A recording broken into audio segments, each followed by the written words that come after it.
DJ Jatin Barang Barang Barang फिर लौट आ गया है हाहाकार मचाने।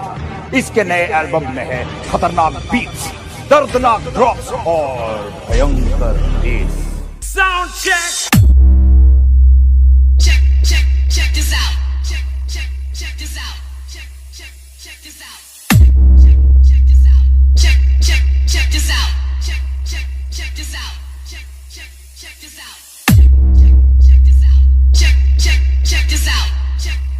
Check this out. Check this out.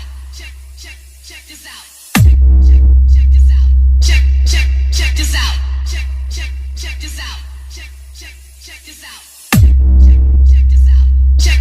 Check this out. Check this out. Check this out. Check this out.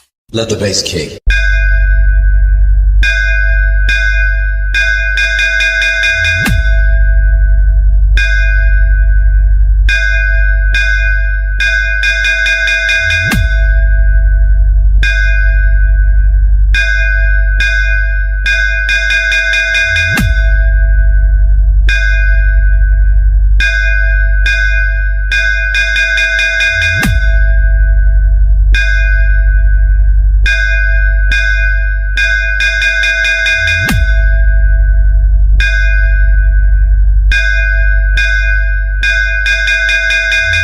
अब बस देखता जा कौन जीता कौन हारा। Speaker check.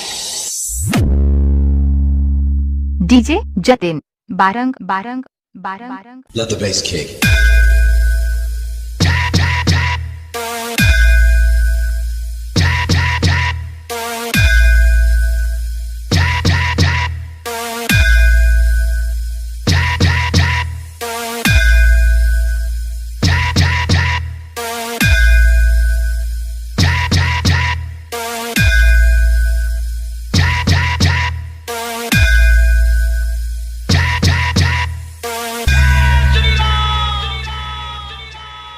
JBL sound testing.